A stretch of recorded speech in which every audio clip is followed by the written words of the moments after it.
Olá pessoal, tudo bem? Eu sou o pastor Giovanni, eu tenho uma palavra de Deus para o seu coração. E hoje estamos estudando juntos Filipenses capítulo 3. Filipenses capítulo 3.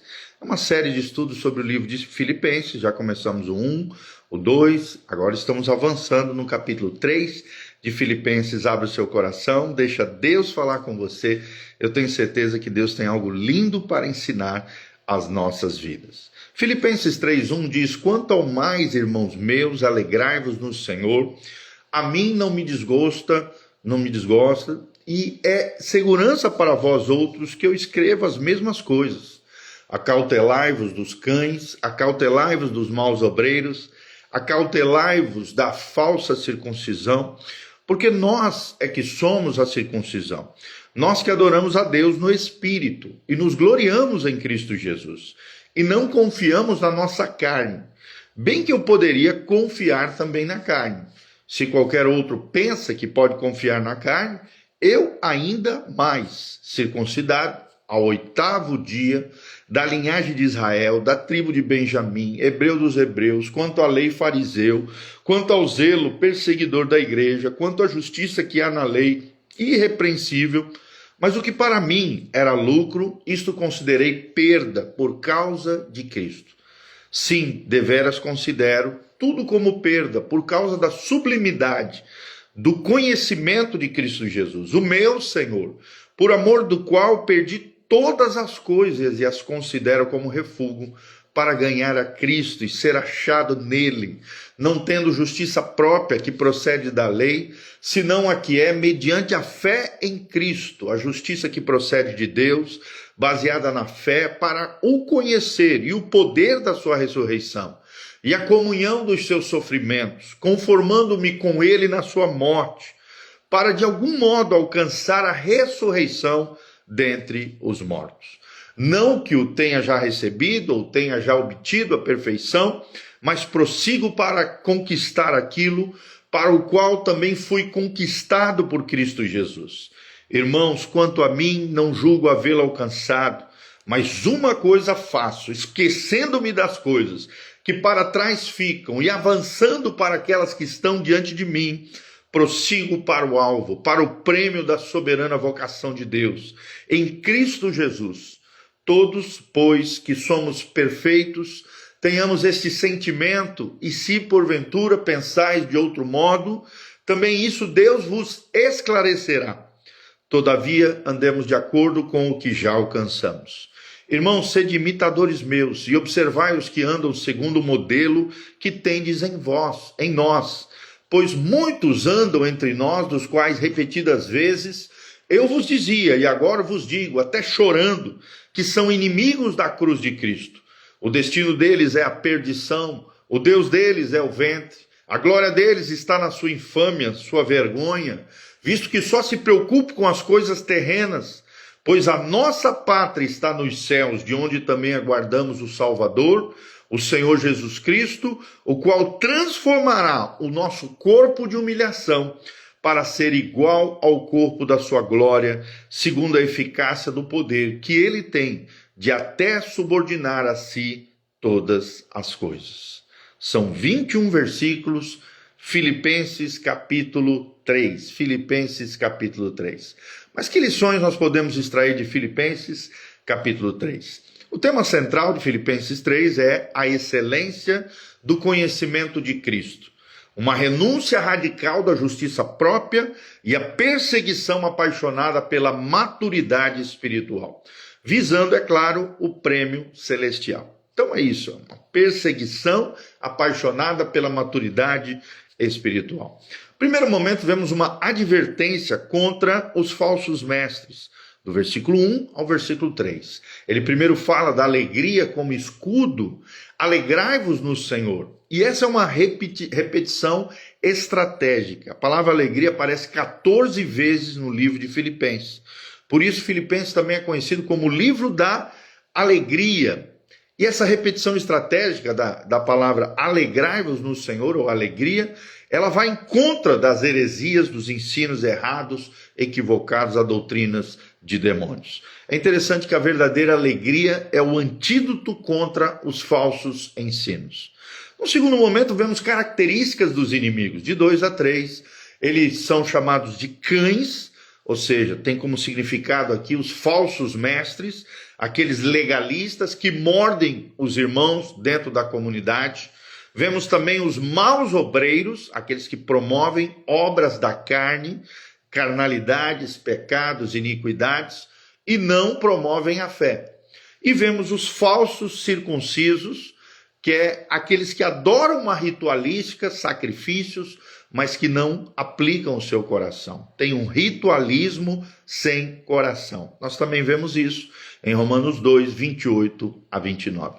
Qual é a verdadeira circuncisão? No versículo 3, segundo a palavra de Deus. São aqueles, em primeiro lugar, que adoram em espírito. João 4, 24. Mas o Pai, procura aqueles que o adorem em espírito e em verdade. Então, primeira característica da verdadeira circuncisão, sempre lembrando que a circuncisão era aquela aliança que era feita, no caso do macho, do homem, no prepúcio do rapazinho, da criança, ao 8º dia.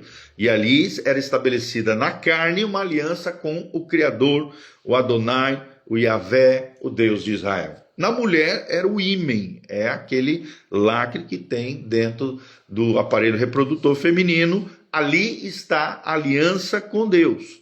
Adoram em espírito, é a verdadeira circuncisão. Segundo lugar, a glória em Cristo e não na carne. Ou seja, aqueles que confiam na glória de Deus e não na sua carne, não nos seus feitos. Terceiro lugar, aqueles que não confiam na carne, porque sabe que a nossa carne, o nosso corpo está afetado pelo pecado, por isso não podemos confiar nas nossas habilidades, talentos, capacidades, principalmente no lidar com o nosso corpo. Então, a verdadeira circuncisão, segundo o versículo 3 de Filipenses 3, é: adoram em espírito, glória em Cristo e não na carne, e não confiam na carne, tá bom?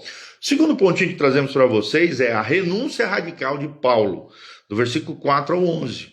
Vemos quais são as credenciais humanas e qual é o status que essas credenciais, esse privilégio que Paulo tinha, trazia diante do seu povo.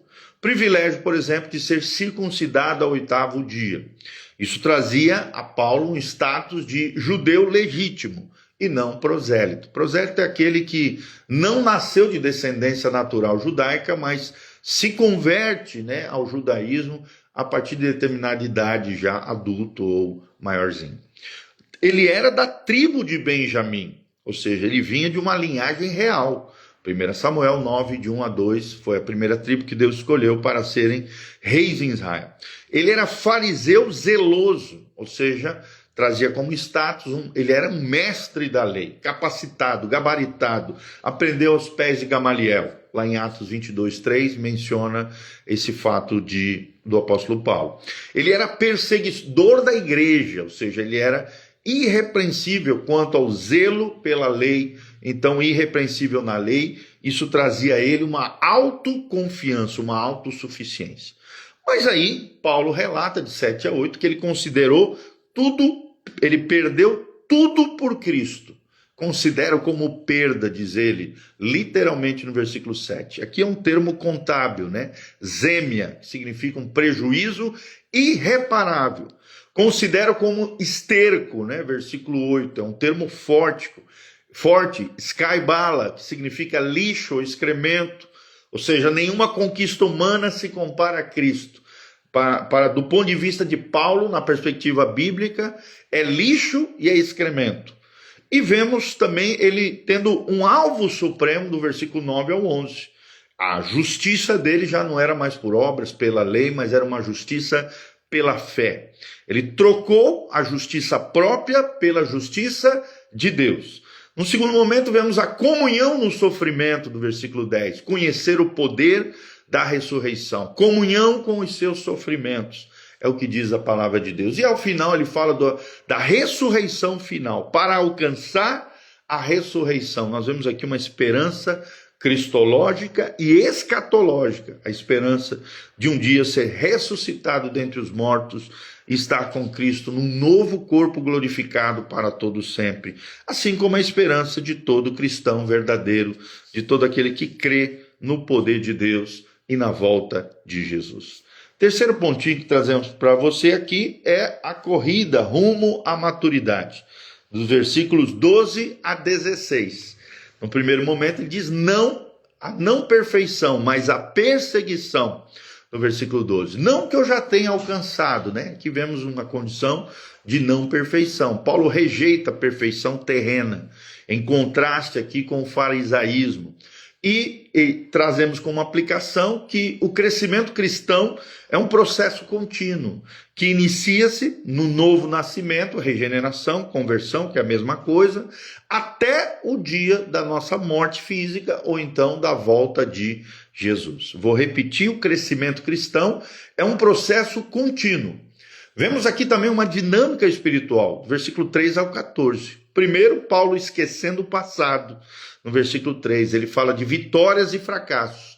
Que essas vitórias e fracassos não podem paralisar ele na jornada rumo a Canaã celestial. Ele fala também de alcançar o que está adiante, no versículo 13.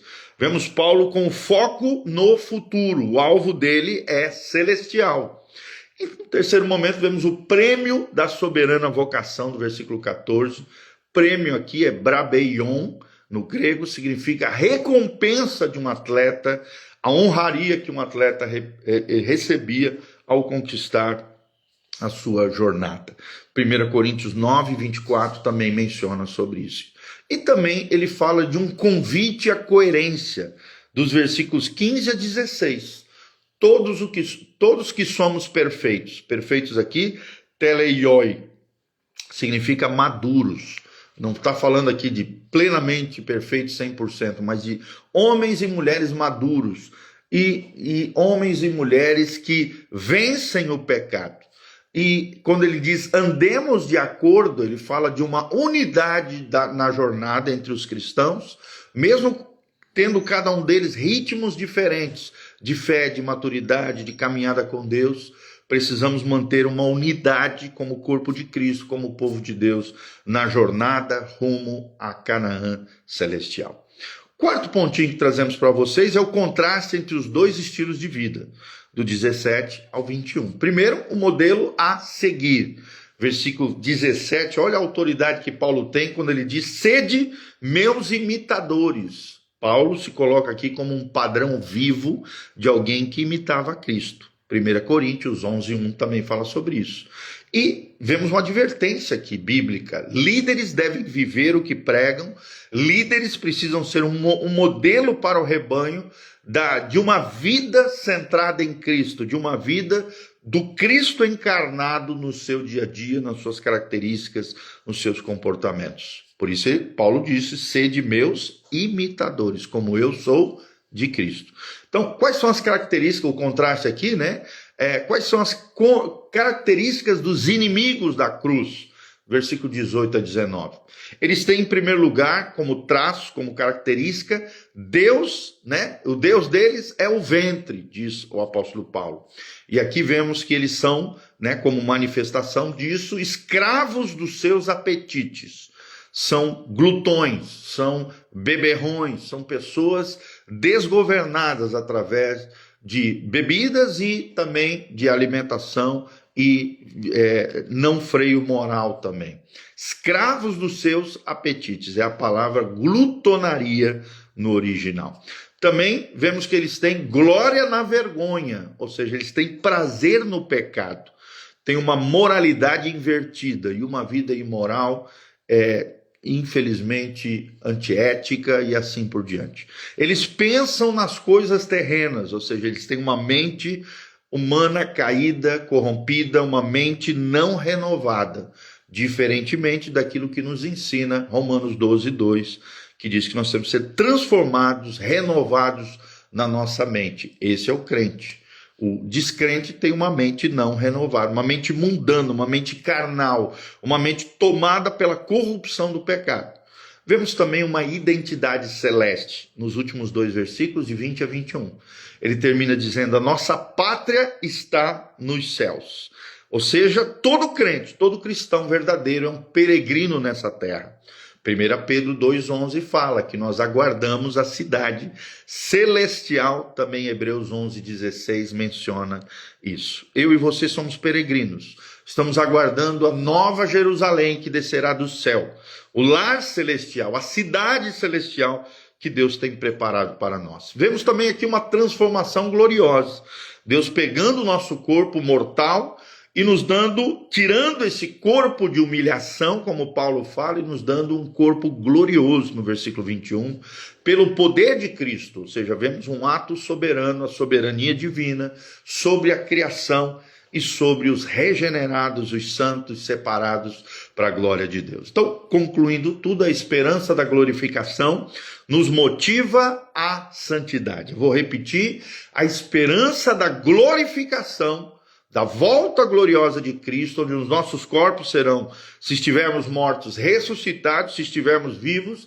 seremos transformados pelo seu poder. A esperança da glorificação na volta de Cristo Jesus nos motiva à santidade. Então vemos também alguns princípios chaves aqui.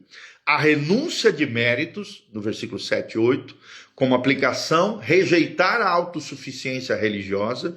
Vemos a justiça pela fé, do versículo 9, e a aplicação é descansarmos na obra de Cristo, na obra consumada de Jesus de Nazaré. Vemos um outro conceito importante, a perseverança progressiva, no versículo 12 a 14, evitar a estagnação espiritual, mas sim prosseguimos para o alvo, para a Nova Jerusalém. Vemos também a necessidade da mente celestial como um conceito importante de Filipenses 3, no versículo 20, e a aplicação é vivermos como embaixadores do reino de Deus, com uma mente nova, renovada, transformada, celestial e sábia.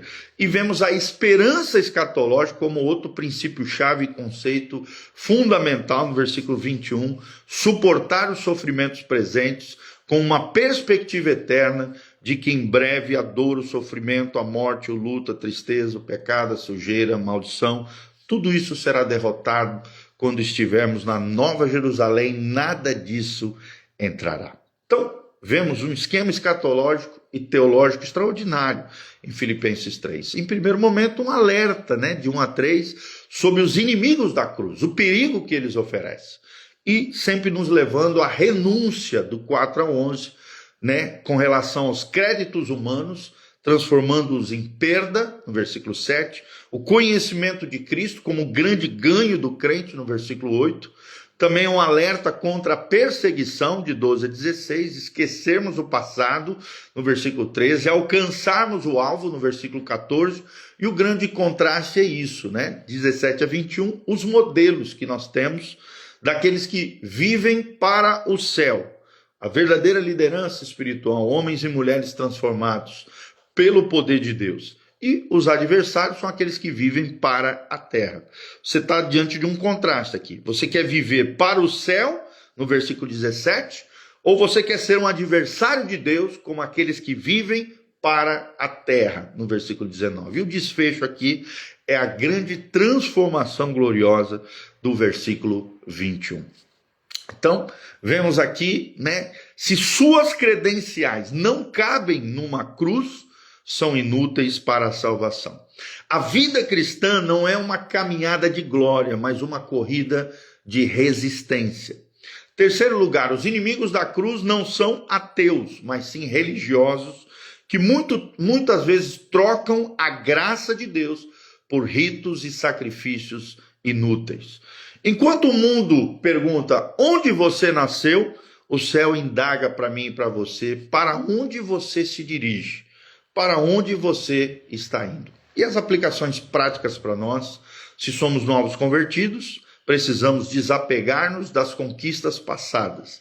Precisamos buscar conhecer a Cristo e não títulos, posições ou status religioso. Para quem é líder, ser referência de humildade e um alerta aqui contra o legalismo no seio da igreja. Para a igreja, cultivarmos uma mentalidade celestial e rejeitarmos éticas mundanas ou uma mente terrena e corrompida. Então, Filipenses 3, para encerrarmos aqui, é um manifesto contra a religião vazia. E ao mesmo tempo é um hino à graça que transforma perdedores em herdeiros do céu. Vou repetir, Filipenses 3 é um manifesto contra a religião vazia e um hino à graça que transforma perdedores em herdeiros do céu. Amém? Que Deus abençoe essa palavra ao seu coração. Desde já dá um joinha, aperta no sininho, compartilhe esse vídeo com outras pessoas. Todas as nossas informações do nosso ministério, horários de culto, endereço da igreja, as nossas mídias sociais, as informações para contribuição, tudo isso estão aqui embaixo no link de descrição. Não esqueça de dar um joinha, apertar no sininho, seguir o nosso canal PR Giovanni, Instagram, Facebook, YouTube, Spotify, Pastor Giovanni Júnior ou Igreja Casa na Rocha. Siga-nos lá, dá um joinha, seja um dos nossos seguidores. Eu tenho certeza que Deus vai falar através das nossas mais de 3.700 ministrações. 3.700 ministrações disponíveis para você crescer, florescer, se desenvolver nas coisas de Deus e no Senhor. Amém? Então, que Deus te abençoe, queridos. Que a graça e a paz do Senhor venha sobre você. Deixe também nos comentários de onde você está nos assistindo, o que você achou desse vídeo, o que Deus falou ao seu coração.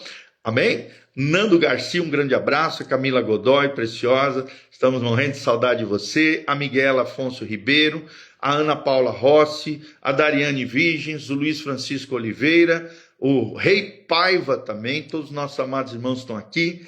Que a graça e a paz de Jesus esteja sobre você. Feche os seus olhos, coloque a mãozinha no seu coração. Eu quero terminar aqui essa ministração orando pela sua vida. Pai, no nome de Jesus, colocamos a tua palavra diante aqui do teu altar, e o teu altar é o nosso coração. Pai, pedimos a tua graça sobre nós. Dá-nos essa capacidade do apóstolo Paulo de dizermos para as pessoas que sejam nossos imitadores, como nós somos de Cristo. Livra-nos, ó Deus, de sermos inimigos da cruz, de nos associarmos com eles, com aqueles que têm a mente corrompida, terrena, pecaminosa, os imorais, aqueles que vivem uma vida como se Deus não existisse, que são contrários à cruz de Cristo, ao poder da palavra, aqueles que combatem contra o evangelho de Jesus. Senhor, não, nós queremos ser embaixadores de Cristo, testemunhas fiéis daquilo que o poder do Cristo ressurreto tem feito na nossa vida e no nosso coração. Senhor, traz a resposta, opera o milagre, levanta o caído, cura o enfermo, sara o ferido, manifesta a tua presença gloriosa sobre aqueles que me ouvem, sejam tocados, sejam abençoados, sejam vivificados pelo teu poder, e que o poder do Cristo ressurreto esteja operando no coração de cada um deles, transformando a sua vida, mudando realidades, tirando a tristeza, lançando a alegria. Pai, que nós aprendemos aqui, levando-os, ó Deus, a esquecer as coisas que para trás ficam e prosseguindo, ó Deus, ao alvo que é a Nova Jerusalém, ao nosso lar celestial, a vida em Cristo, a vida abundante que Jesus oferece para nós. Senhor, é o que nós te pedimos de todo o coração. Para o louvor e glória do teu nome, abençoa o teu povo, a tua casa, a tua igreja. Em nome de Jesus. Amém e amém. Grande abraço, Deus os abençoe. Louvado seja o nome do Senhor.